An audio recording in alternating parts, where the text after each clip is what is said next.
नमस्कार दोस्तों, हमारे चैनल में आप सभी का स्वागत है। आज की कहानी है मारने की साजिश। दीपक जल्दी से भागता हुआ हॉस्पिटल पहुंचा। उसकी आंखों से लगातार आंसू निकलते जा रहे थे। जैसे ही वह आईसीयू के बाहर पहुंचा, वहां का माहौल देखकर अचानक से वह घुटने के बल जा गिरा। कुछ अनहोनी होने की आशंका उसके दिल में घर कर गई थी। उसकी बीवी जमीन पर फूट फूट कर रो रही थी। कुछ औरतें उसे संभाल रही थी। अपने पति को देखते ही कविता जल्दी से उसके तरफ दौड़ी और गले लगकर फूट फूट कर रोते हुए बोली, माँ अब नहीं रही दीपक, वो हमें छोड़कर चली गई। यह सुनते ही दीपक को सांप सूंघ गया और अचानक से वह दहाड़े मार मार कर रोने लगा। उसके जहन में अपनी माँ की यादें आने लगी। ऐसा नहीं हो सकता, सुबह तक तो ठीक थी, फिर क्या हो गया उन्हें? माँ अब कहाँ चली गई? कविता, आखिर क्या हुआ है और माँ कहाँ है? तो कविता ने रोते हुए आईसीयू की ओर इशारा किया और बोली, माँ। इसके आगे वह कुछ बोल ना सकी।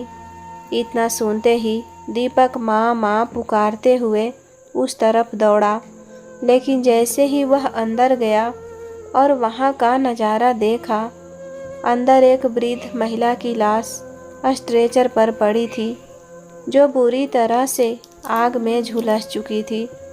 उसके शरीर से हॉस्पिटल के इंस्ट्रूमेंट हटाकर सफ़ेद कपड़ा डाला जा रहा था, क्योंकि वह मर चुकी थी। यह सब देखते ही दीपक के दौड़ने का ठिकाना ना रहा। माँ माँ चिल्लाते हुए दीपक ज़ोर ज़ोर से रोने लगा, तो दूसरी ओर कविता भी ऐसे ही चिल्लाती जा रही थी, जैसे कि उसकी दुनिया ही लूट गई हो। दीपक को अपनी माँ की आवाज़ जैसे अभी सुनाई दे रही थी, दीपक ज़रा पानी देना बेटा। वो फूट फूट कर रो पड़ा। माँ माँ, यह क्या हो गया माँ? प्लीज़ वापस आ जाओ। काश माँ, काश मैं आपको जल्दी से डॉक्टर के पास ले गया होता, शायद आप बच जाती। यह सब कैसे हो गया? उसकी पत्नी कविता भी सिसकते हुए बोली, गलती मेरी थी दीपक, जो मैं माँ को अकेला छोड़कर बाहर शाम की सब्जियाँ लेने चली गई। आसपास की औरतें उसे गले लगाकर सांत्वना देने लगी। सभी कह रही थी, सास बहू में कितना प्यार था, बिल्कुल माँ बेटी जैसे थे दोनों। पता नहीं किसकी बुरी नज़र लग गई, सो ये हो गया। कविता सिर झुकाकर रोने का अभिनय करती रही, पर उसके दिल में कुछ और ही चल रहा था। उसका डर अब बेचैनी में बदलने लगा था। उसे बार बार लग रहा था जैसे कोई उसे देख रहा हो, जैसे कोई अदृश्य निगाहें उसके हर भाव को पढ़ रही हो। उसी समय वहाँ पर एक डॉक्टर ने अपने हाथों में रिपोर्ट लाते हुए कहा, सुनिए। दीपक ने आंखें पोंछी और देखा, सामने एक पुलिस इंस्पेक्टर खड़ा था, साथ में एक डॉक्टर भी। आप दीपक जी हैं? जी, क्या बात है? दीपक ने अपने आंसू साफ करते हुए कहा। उसकी बात पर इंस्पेक्टर ने गंभीर स्वर में कहा, हमें आपके घर में लगी आग की रिपोर्ट की जांच करनी है। आप दोनों से कुछ सवाल करने होंगे। यह सुनकर दीपक थोड़ा घबरा गया। ज़रूर, पूछिए। वहीं कविता का चेहरा पल भर में सफ़ेद पड़ गया। वह कांपती हुई आवाज़ में बोली, लेकिन अब तो सब खत्म हो गया, आग लगने का क्या रह गया अब? इंस्पेक्टर ने ठंडे स्वर में कहा, कभी कभी जो खत्म दिखता है वही असल कहानी की शुरुआत होती है। लेकिन आप इतनी डरी सहमी क्यों दिख रही हैं? यह सुनते ही माहौल में एक अजीब सी ठंडक छा गई। दीपक कुछ समझ नहीं पाया, लेकिन कविता के माथे पर पसीना छलक आया। डॉक्टर ने दीपक को एक फाइल थमाई। आपकी माँ को अस्पताल ले जाया गया था, पर यह रिपोर्ट कह रही है कि जिस महिला का शरीर जला था उसकी उम्र और खून का ग्रुप आपकी माँ से अलग है, यानी कि वो आपकी माँ नहीं थी। यह सुनकर दीपक हड़बड़ा गया। उसकी आंखें चौड़ी हो गई। मतलब क्या कहना चाहते हैं आप? इंस्पेक्टर ने धीमी आवाज़ में कहा। मतलब ये कि शायद जो मरी वो आपकी माँ नहीं थी। दीपक की आंखें फैल गई। क्या क्या कह रहे हैं आप? वही। यह सुनकर कविता भी अपनी फटी आंखों से बोली, यह क्या कह रहे हैं आप? अगर वो माँ नहीं है तो वो औरत कौन है? उसकी आवाज़ में डर और गुस्सा दोनों था। अब सबकी नज़र कविता पर थी। उसकी सांसें तेज हो गई थी, होठ कांप रहे थे। कविता का गला सूख गया। सब लोग आश्चर्यचकित रह गए थे। उनके तो जैसे पैरों तले जमीन ही खिसक गई। चारों तरफ हाहाकार मच गया।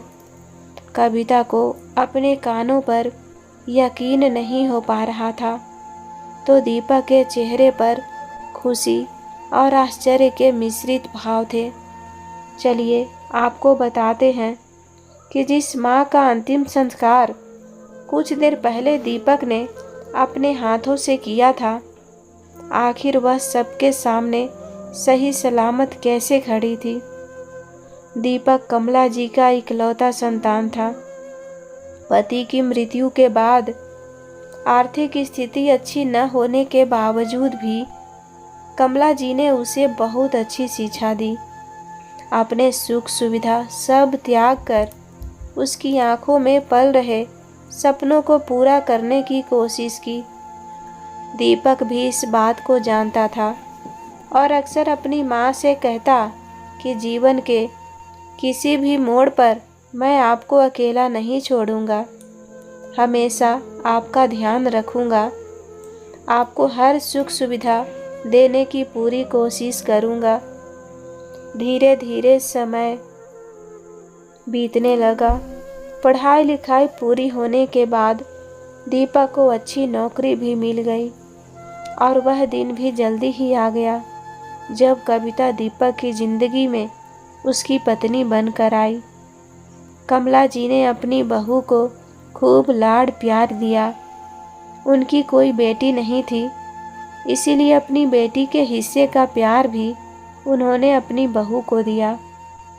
कविता भी इस घर में आकर बहुत खुश थी, लेकिन ऐसा केवल कुछ ही दिनों चला, क्योंकि कविता को या तो अपनी माँ के साथ फ़ोन पर बतियाना अच्छा लगता था या फिर अपनी सहेलियों के साथ पार्टी या शॉपिंग पर जाना। अपने ऊपर पैसे खर्च करना, नई नई ड्रेस खरीदना उसे बहुत भाता था। लेकिन जब भी कमला जी अपनी बहू को कोई काम करने को कहती तो उसे परेशानी होने लगती। घर गृहस्थी की जिम्मेदारियां से उसका कोई सरोकार ही नहीं था। अब उसे अपनी सास में केवल बुराइयां ही बुराइयां नजर आती थी। अक्सर फ़ोन पर अपनी सहेलियों को भी यही बात कहती कि ना जाने कैसी जगह आ पड़ी हूँ, यहाँ तो हर किसी को बस अपने से मतलब है, मैं तो बस पूरा दिन काम करती रहूँ, यह लोग तो बस यही चाहते हैं, बहू के नाम पर मुफ्त की नौकरानी चाहिए इन लोगों को, सारा दिन चूल्हे चौके में सड़ती रहूं, मेरी अपनी तो कोई ज़िंदगी है ही नहीं। कभी कभी तो मन करता है कि कहीं जाकर मर जाऊं। कमला जी समझ नहीं पा रही थी कि उनकी बहू आखिर क्या चाहती है। उसे कोई ज़्यादा परेशानी ना हो, इस कारण वह खुद ही घर के काम की सारी जिम्मेदारियां संभाल लिया करती थी। बढ़ती उम्र के चलते उन्हें काम करने में मुश्किल होती थी। इसीलिए अपनी बहू को केवल अपनी मदद के लिए कभी कभी आवाज़ लगा देती थी। उस पर भी कविता चिढ़ जाती थी और अक्सर गुस्से में बड़बड़ाती रहती कि इस घर में आकर तो मेरी जिंदगी ही बर्बाद हो गई। बहू के इस तरह के व्यवहार से परेशान होकर कमला जी ने उसे कोई काम कहना ही छोड़ दिया था। धीरे धीरे समय बीतने लगा, लेकिन कविता के व्यवहार में कोई परिवर्तन आया ही नहीं। दीपक भी अपनी पत्नी के बर्ताव से परेशान था, लेकिन जब भी उसे समझाने की कोशिश करता तो कविता उसी समय घर में कलह शुरू कर देती। इसीलिए मजबूरन होकर उसने घर के काम करने के लिए एक काम वाली बाई को रख लिया, जिससे अतिरिक्त खर्चा का भार भी दीपक पर आ गया, जिस कारण वह अपनी पत्नी को उसके नाजायज खर्चों के लिए पैसे नहीं दे पाता था। लेकिन कुछ दिन बीते तो कविता ने डायमंड नेकलेस लेने की जीत पकड़ ली, लेकिन दीपक उसे टालता रहा।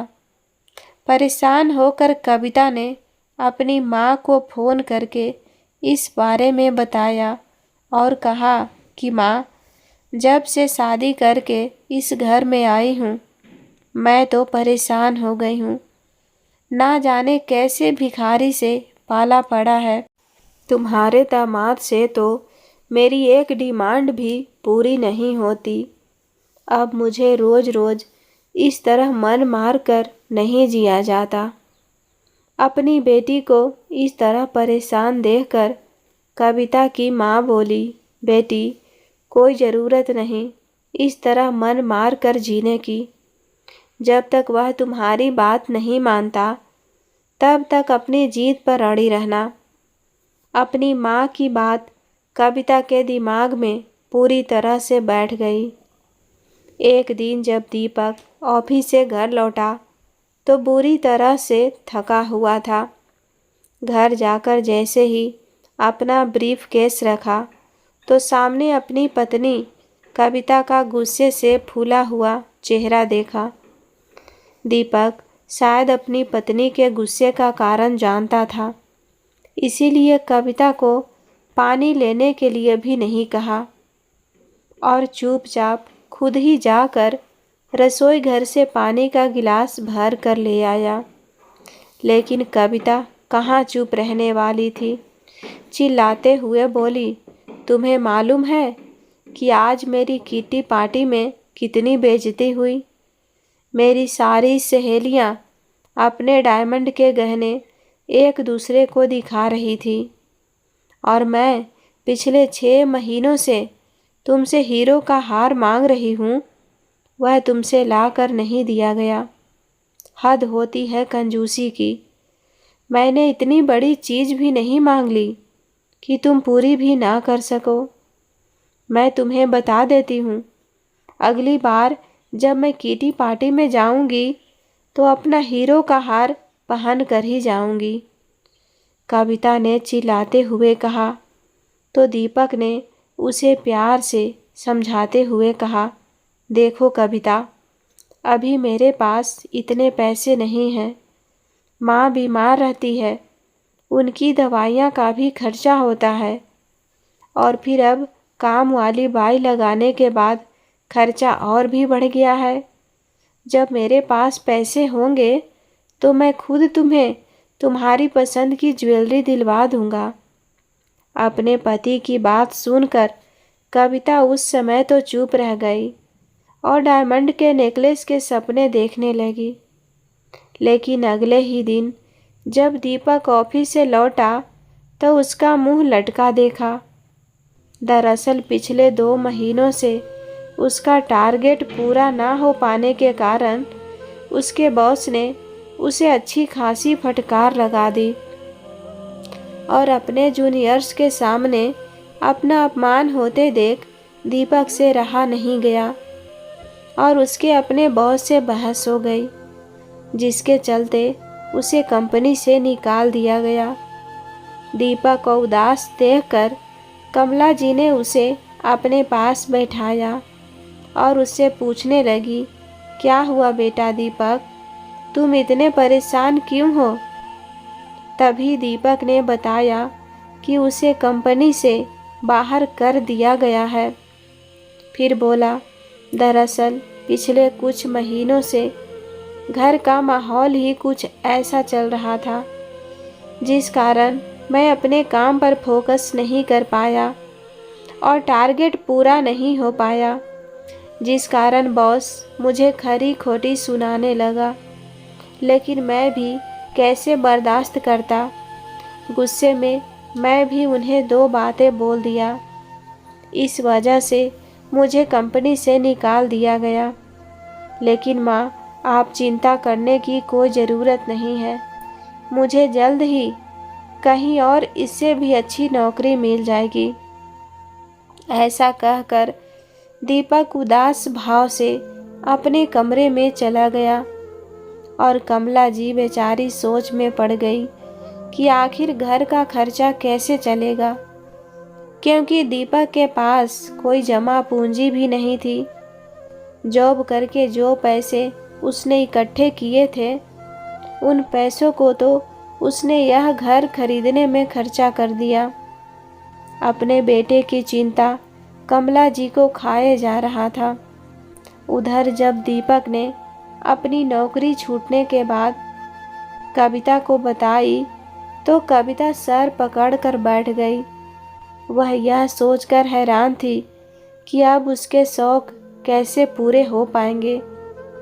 एक दिन दीपक ने अपनी मजबूरी बताते हुए अपनी पत्नी से कहा, कविता, ऐसी स्थिति में मुझे तुम्हारी मदद की ज़रूरत है।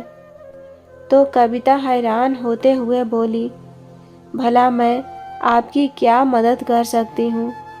तो दीपक बोला, अगर तुम चाहो तो मेरी मदद कर सकती हो। इस पर कविता प्रश्नवाचक निगाहों से उसे उसकी ओर देखने लगी। तो दीपक बोला, अगर अगले महीने तक मेरी नौकरी ना लगी तो घर का खर्चा चलाना मुश्किल हो जाएगा। ऐसी हालत में हम लोग काम वाली बाई का खर्चा नहीं उठा पाएंगे। तो कुछ दिनों के लिए माँ के साथ घर का काम संभालो, क्योंकि इस समय एक एक पैसा बचाना हमारे लिए बहुत ज़रूरी है। दीपक की बात सुनकर कविता नाक भौं सिकुड़ती हुई बोली, लेकिन तुम तो जानते हो कि मुझसे यह सब काम नहीं होता। बड़ी मुश्किल से तो मैं अपने लिए समय निकाल पाती हूँ। तो दीपक बोला, कविता, जब मेरी अच्छी नौकरी लग जाएगी तो तुम जो मांगोगी वह मैं तुम्हें ला कर दे दूँगा। सिर्फ 1-2 महीने के लिए एडजस्ट कर लो प्लीज़। दीपक की यह बातें सुनकर कविता घर के कामों में अपने सासू माँ का हाथ बटाने के लिए राजी हो गई। धीरे धीरे 1 सप्ताह बीत चुका, लेकिन दीपक को बहुत कोशिशों के बावजूद नई नौकरी नहीं मिल पा रही थी। उधर कमला जी जैसे ही दोपहर का खाना पकाने के लिए रसोई घर में गई तो फर्श पर पानी गिरा होने के कारण अचानक उनका पैर फिसल गया और जोर से जमीन पर गिर गई।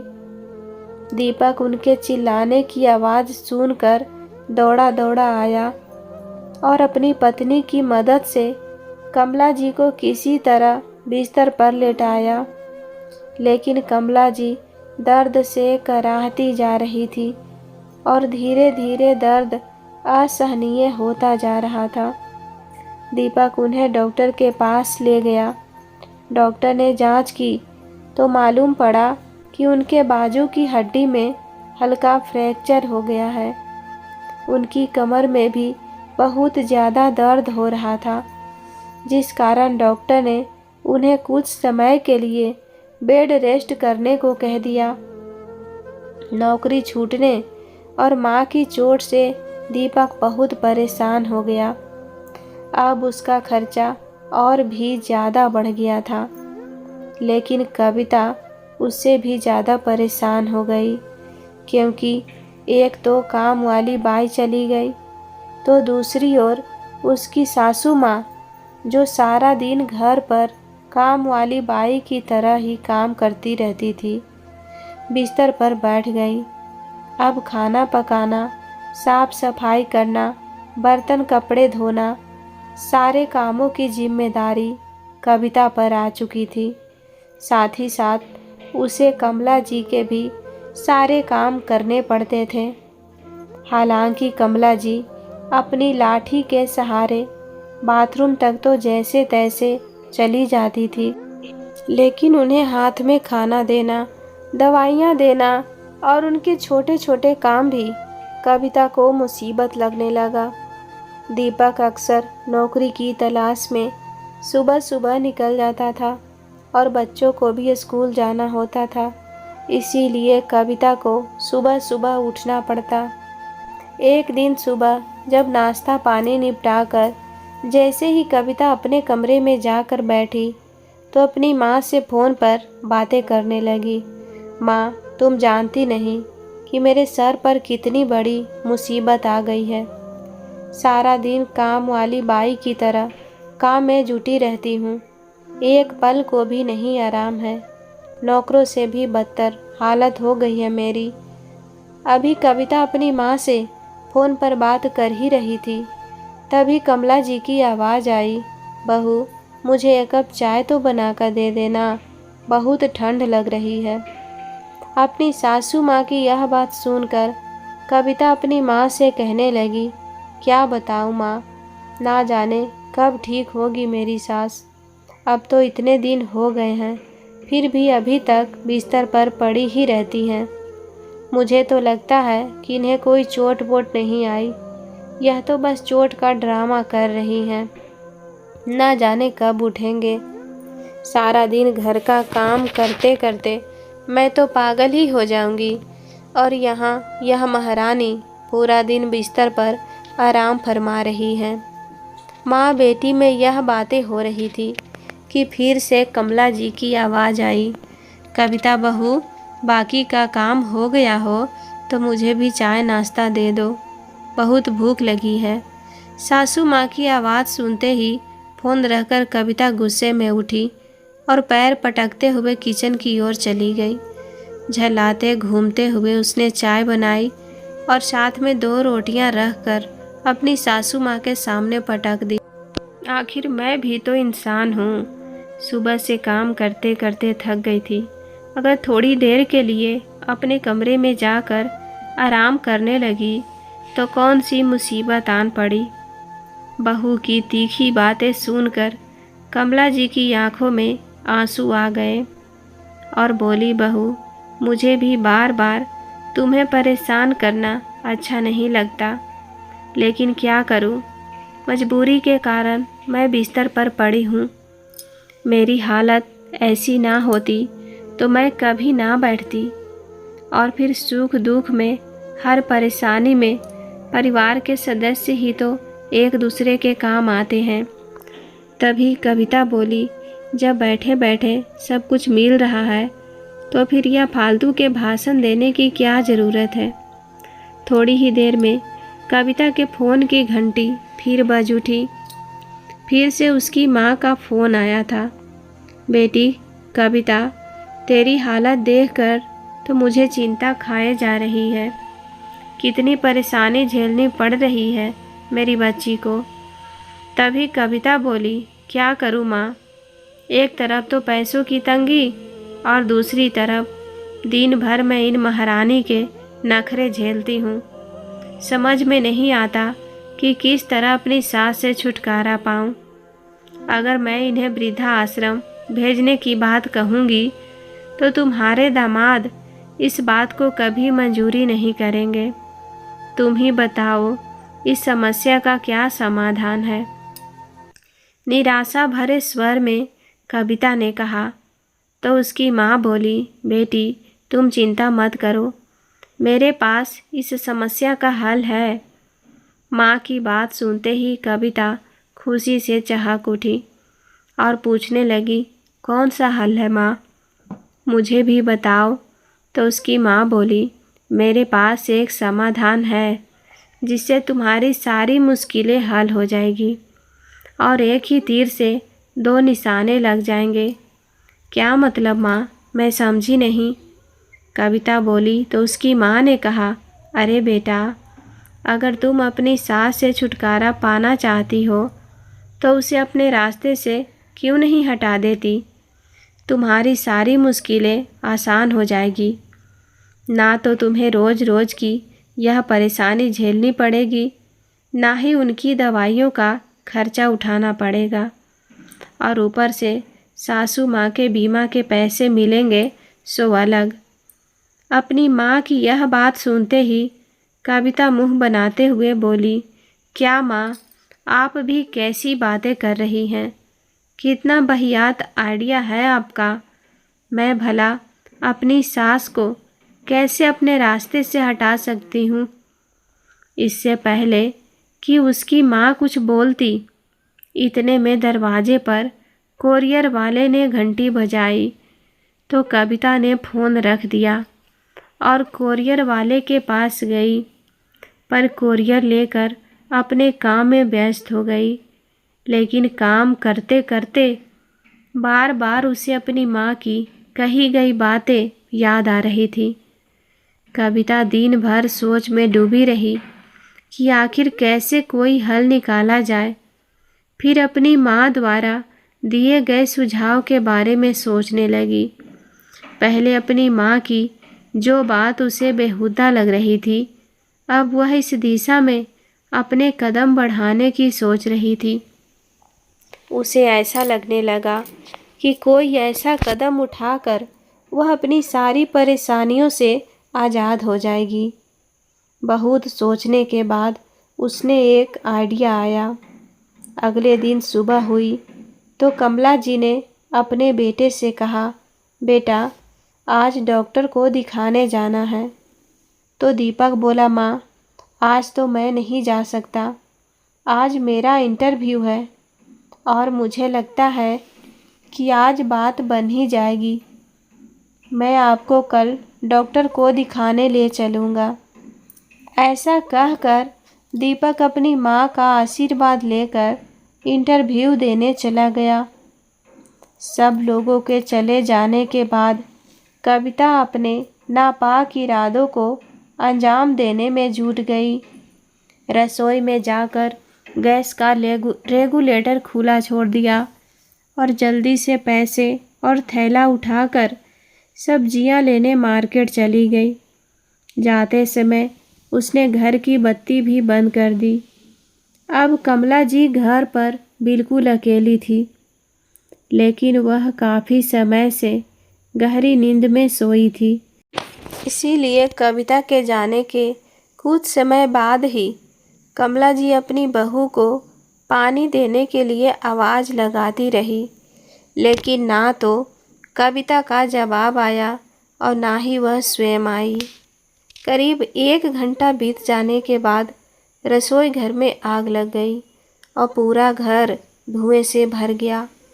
जब कविता बाजार से लौटी तो दूर से ही अपने घर में धुआं निकलता नजर आया। धुएं को देखते ही सोचने लगी, आज तो किस्मत मुझ पर मेहरबान हो ही गई। अब मेरी सारी मुसीबतें अपने आप ख़त्म हो जाएगी। ना तो सासू माँ की रोज़ रोज़ की कीच कीच सुनाई पड़ेगी और ना ही दिन भर काम करना पड़ेगा। बीमा के पैसे मिलेंगे सो अलग, लेकिन उसने अपनी खुशी चेहरे पर नहीं आने दी। अपने घर की ओर दौड़ते हुए उसने ज़ोर ज़ोर से चिल्लाना शुरू कर दिया। थोड़ी ही देर में आसपास के लोग इकट्ठे हो गए और कविता फूट फूट कर रोने लगी। ऐसा ढोंग करने लगी जैसे उसे अपनी सास की कितनी परवाह है, और सासू माँ की फिक्र का नाटक करते हुए वह घर की ओर दौड़ने लगी तो लोगों ने उसे अंदर जाने से रोक लिया। कुछ ही समय बाद उन्हें कमला जी को जली हुई हालत में बाहर लाया गया। एम्बुलेंस पहले से ही तैयार थी और फायर ब्रिगेड भी आ चुकी थी, जिन्होंने आग को बुझा दिया था और उन्हें जल्दी से हॉस्पिटल की ओर ले गए। कविता मन ही मन प्रार्थना कर रही थी कि उसकी सास हॉस्पिटल पहुंचने से पहले ही रास्ते पर तड़प जाए, जिससे अस्पताल में एडमिट करने का खर्चा तो नहीं बढ़ेगा। लेकिन उसकी कमबख्त सास तो जैसे मरने का नाम ही नहीं ले रही थी। आग लगने पर भी बच गई थी, जिस वजह से वह अंदर ही अंदर कोसती हुई रोए जा रही थी। अस्पताल पहुंचते ही उसे आईसीयू में भर्ती कर दिया गया था। वहीं कविता जल्दी से दीपक को कॉल लगाने लगी। वहीं दूसरी तरफ दीपक रोड पर अपने घर वापस आने वाला था। उसे नौकरी मिल गई थी, जिस कारण वह खुश था। लेकिन जैसे ही वह घर लौटा तो देखा फायर ब्रिगेड वाले उसके घर में लगी आग को बुझा रहे थे। घर के बाहर भीड़ ही भीड़ थी। यह देखकर वह हैरान रह गया। तभी कुछ लोगों ने आकर उसे उसकी माँ के बारे में बताया, जिससे वह टूट गया और उसकी आंखों से आंसू निकलने लगे। वह एकदम से हॉस्पिटल की ओर रोते हुए दौड़ा।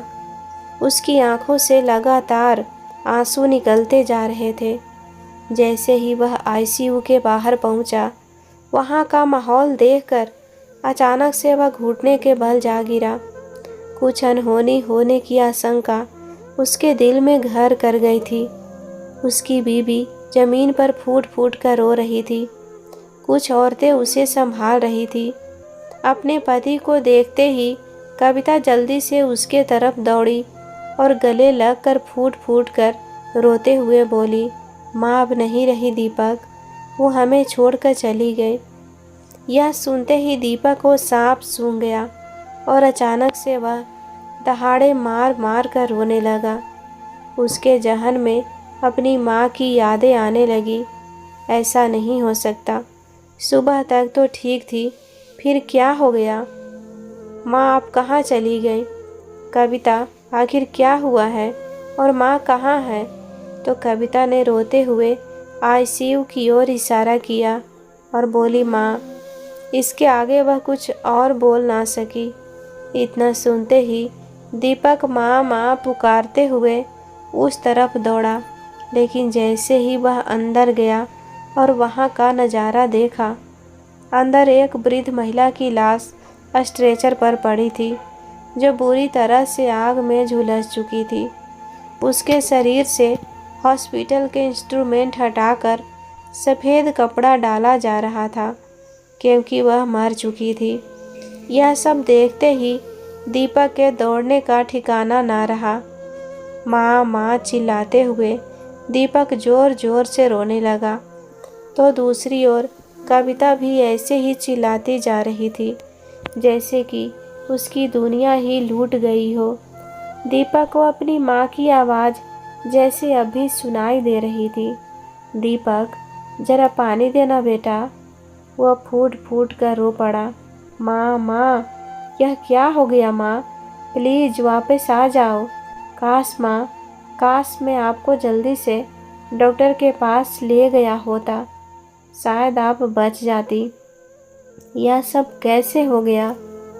उसकी पत्नी कविता भी सिसकते हुए बोली, गलती मेरी थी दीपक, जो मैं माँ को अकेला छोड़कर बाहर शाम की सब्जियां लेने चली गई।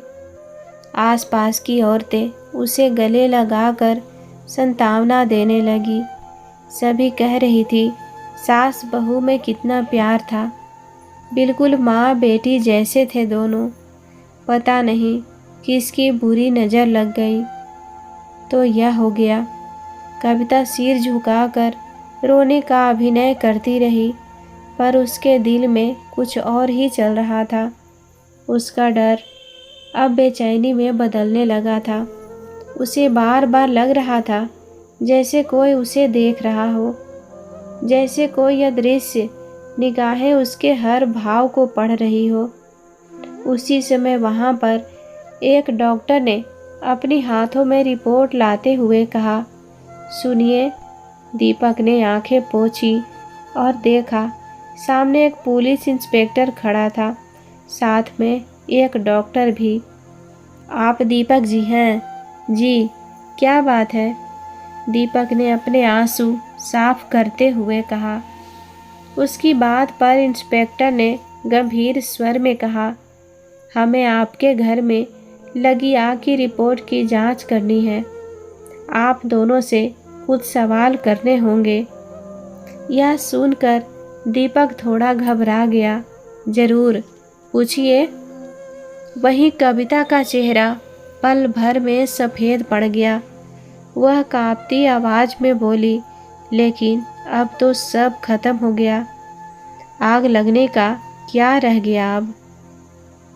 इंस्पेक्टर ने ठंडे स्वर में कहा, कभी कभी जो खत्म दिखता है वही असल कहानी की शुरुआत होती है। लेकिन आप इतनी डरी सहमी क्यों दिख रही हैं? यह सुनते ही माहौल में एक अजीब सी ठंडक छा गई। दीपक कुछ समझ नहीं पाया, लेकिन कविता के माथे पर पसीना छलक आया। डॉक्टर ने दीपक को एक फाइल थमाई।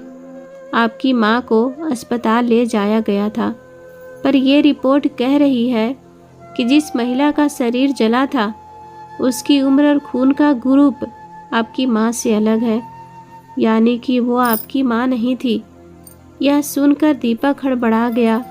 उसकी आंखें चौड़ी हो गई। मतलब क्या कहना चाहते हैं आप? इंस्पेक्टर ने धीमी आवाज़ में कहा, मतलब ये कि शायद जो मरी वो आपकी माँ नहीं थी। दीपक की आंखें फैल गई। क्या क्या कह रहे हैं आप? वही। यह सुनकर कविता भी अपनी फटी आंखों से बोली, यह क्या कह रहे हैं आप? अगर वो माँ नहीं है तो वो औरत कौन है? उसकी आवाज़ में डर और गुस्सा दोनों था। तभी पीछे से आवाज़ आई, क्या तुम्हें नहीं पड़ा? कविता, वो कौन थी? अब सबकी नज़र उस आवाज़ की ओर हो गई थी। वही। यह सुनकर कविता की सांसें तेज हो गई थी। होठ कांप रहे थे। कविता का गला सूख गया। सब लोग आश्चर्यचकित रह गए थे। उनके तो जैसे पैरों तले जमीन ही खिसक गई। चारों तरफ हाहाकार मच गया। कविता को अपने कानों पर यकीन नहीं हो पा रहा था। जैसे ही दीपक ने पीछे मुड़कर देखा था, उसकी खुशी का ठिकाना ना रहा, क्योंकि वहाँ कोई और नहीं बल्कि स्वयं कमला जी खड़ी थी। उन्हें देखते ही दीपक जोर से चिल्लाया, माँ, और दौड़ते हुए अपनी माँ से गले लग गया। कमला जी को अपने सामने खड़े देख उनकी बहू कविता की आंखें फटी की फटी रह गई। वह तो लगभग चक्कर खाकर गिरने ही लगी थी। उसे समझ में नहीं आ रहा था कि आखिर ऐसे कैसे संभव है। जिस माँ को अभी आंखों के सामने मरते देखा, वह अचानक से लौट आई थी। लेकिन कैसे? वह माँ आखिर उनके सामने सही सलामत जीती जागती कैसे खड़ी थी? और इधर कमला जी यहाँ खड़ी है, तो जिस महिला का शरीर सामने पड़ा है वह महिला कौन थी? माँ आप कहाँ थी और यह कौन है? अगर आप यहाँ हैं तो? दीपा के सवाल पूछते ही कमला जी ने अपनी बहू की तरफ देखते हुए कहा, मुझे यह तो नहीं पता बेटा कि यह कौन है, लेकिन वो आग जिसने लगाई थी वह कोई और नहीं बल्कि तुम्हारी ही पत्नी थी। यह सुनते ही सबके सब शौक रह गए। दीपक ने हैरानी से अपनी पत्नी की ओर देखा। उसके पैरों तले जमीन खिसक गई थी। वही कविता डर से कांपने लगी थी। आखिर हुआ क्या था? दरअसल हुआ यूँ था कि जैसे ही कविता रेगुलेटर खुला छोड़कर बाजार के लिए निकली थी, तो कमला जी काफ़ी टाइम तक चिल्लाती रही थी कि उन्हें पानी दे दे। लेकिन अचानक से उन्हें एहसास हुआ कि गैस की अजीब बदबू आ रही है, जिससे अचानक से उनकी आंखें बड़ी हो गई। वह बड़ी मुश्किल से खड़ी होकर बाहर आई। उन्हें अपनी बहू की बात याद आई। जब वो अपनी माँ से बात कर रही थी तो कमला जी ने भी दोनों की सारी बातें सुन ली, लेकिन वह देखना चाहती थी कि कविता किस हद तक जा सकती है। पहले तो उन्हें अफसोस हो रहा था कि कैसी बहू के साथ उन्होंने अपने बेटे की शादी कर दी है। कुछ टाइम बाद वह खड़ी हुई। उन्हें दिख नहीं रहा था, लेकिन उन्होंने टीवी में देखा था, न्यूज़ में दिखा रहा था, अगर गैस की बदबू आ रही है तो लाइट ना जलाएं, वरना ब्लास्ट हो जाएगा। इसीलिए वह जैसे तैसे किचन में गई और वहाँ पर गैस को पहले बंद कर दिया, लेकिन तब तक गैस पूरे में फैल चुकी थी। यहाँ रहना खतरनाक था, इसीलिए वह बाहर निकल गई। लेकिन पता नहीं, या तो उनकी किस्मत बहुत अच्छी थी या भगवान उनका साथ दे रहा था। इसीलिए जैसे ही बाहर निकली, वैसे ही उन्हें अपना सर घूमता हुआ महसूस हुआ। कुछ खाया पिया ना होने के कारण, कमजोरी के कारण चक्कर खाकर गिर पड़ी। कमला जी की घनिष्ठ सहेली उनका हाल चाल पूछने के लिए अपने बेटे के साथ उनके घर आई थी। जब उनकी सहेली ने उन्हें ऐसी हालत में देखा तो वह उनका बेटा उन्हें अपनी गाड़ी में बैठाकर अस्पताल दिखाने के लिए ले गई। और जब पता चला कि उनका बेटा और बहू यहीं है तो वह भी आ गई और सारी बातें अपने बेटे और पुलिस को बता दी, जिससे कविता डर से पीली पड़ गई और अपने सासू माँ के पैरों में गिरती हुई बोली, मुझे माफ़ कर दो माँ, मुझसे बहुत बड़ी गलती हो गई। वहीं दीपक तो जैसे पत्थर की मूर्ति बन गया था। वह आगे कुछ बोलता कि एक कांस्टेबल ने आकर इंस्पेक्टर से कहा, सर, उस औरत की जानकारी मिल गई है। वह औरत जो मरी है उनका नाम मेघना देवी है। और जैसे ही यह शब्द कविता के कानों में गए, वह अचानक से बेहोश होकर गिर पड़ी। 1 घंटा पहले कमला जी के जाने के बाद कविता की माँ मेघना देवी कविता के घर आई। वह अपनी बेटी की ज़िंदगी से मुसीबत हटाना चाहती थी, लेकिन जैसे वह घर में आई तो चारों तरफ अंधेरा ही अंधेरा था। बेटी को आवाज़ लगाई, लेकिन कोई जवाब नहीं आया। जैसे ही बत्ती जलाई तो स्विच की स्पार्किंग से घर में फैली गैस ने आग पकड़ लिया। तुरंत ही आग ने पूरे रसोई घर और हॉल को घेर लिया। कविता की माँ उस आग की चपेट में आ गई। आग से झुलसते हुए चीखने चिल्लाने लगी, लेकिन धुएं के कारण उन्हें कुछ दिखाई नहीं दे रहा था। बाहर निकलने का और अपनी जान बचाने का कोई रास्ता नज़र नहीं आ रहा था। कविता अंदर ही अंदर खुश थी कि उसके रचित चक्रव्यूह से आज उसने अपनी सास को हमेशा हमेशा के लिए छुटकारा दे दिया। परंतु आज जब उसने अपने सास को अपने सामने खड़े देखा तो उसकी आंखें फटी की फटी रह गई।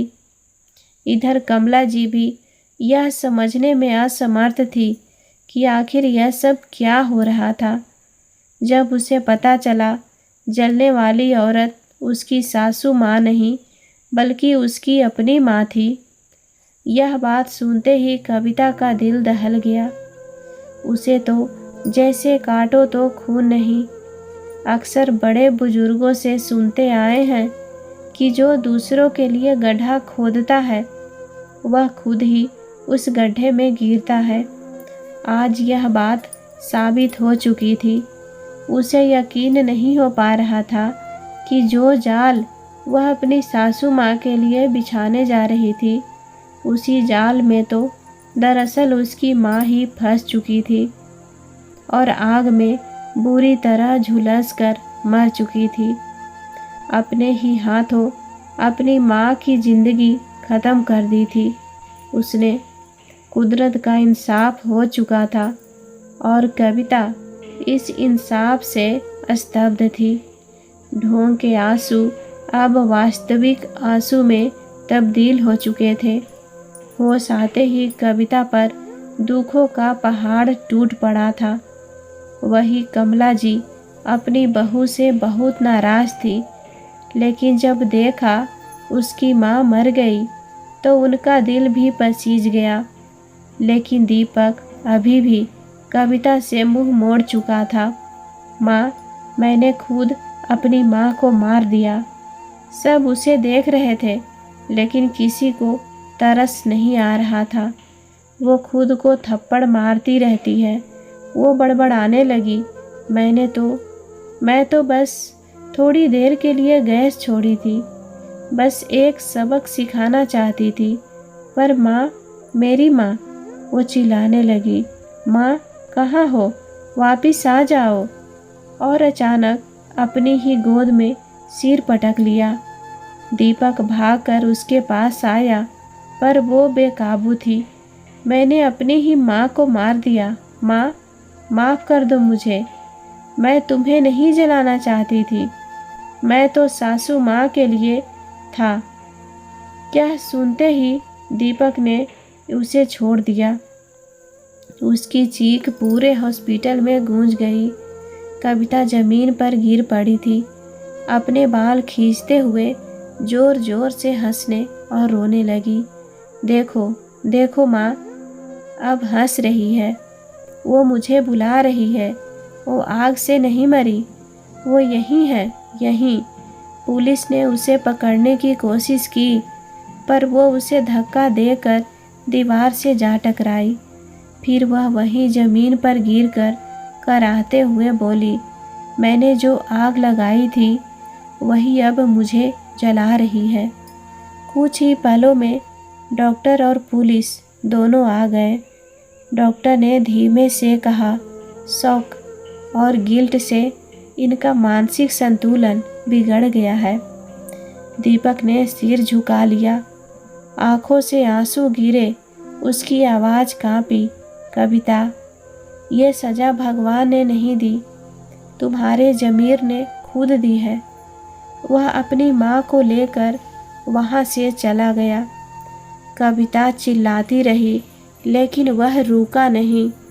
कुछ हफ्ते बाद मेंटल हॉस्पिटल के एक रूम में कविता अस्पताल के शांत कमरे में सफ़ेद कपड़ों में बैठी रहती है। हर नर्स को देखती है और बुदबुदाती है, माँ आज दवाई खा ली ना। वह ऐसे ही हर किसी को माँ माँ करती, कभी रोती तो कभी हंसती। कहते हैं ना, इंसान को अपने कर्मों की सज़ा मिलकर ही रहती है। वही कविता और उसकी माँ के साथ हुआ था। दोस्तों, उम्मीद करती हूँ आपको कहानी पसंद आई होगी। कहानी पसंद आए तो वीडियो को लाइक करें। चैनल पर पहली बार आए हैं तो सब्सक्राइब करके बेल आइकन घंटी ज़रूर दबा लें। धन्यवाद।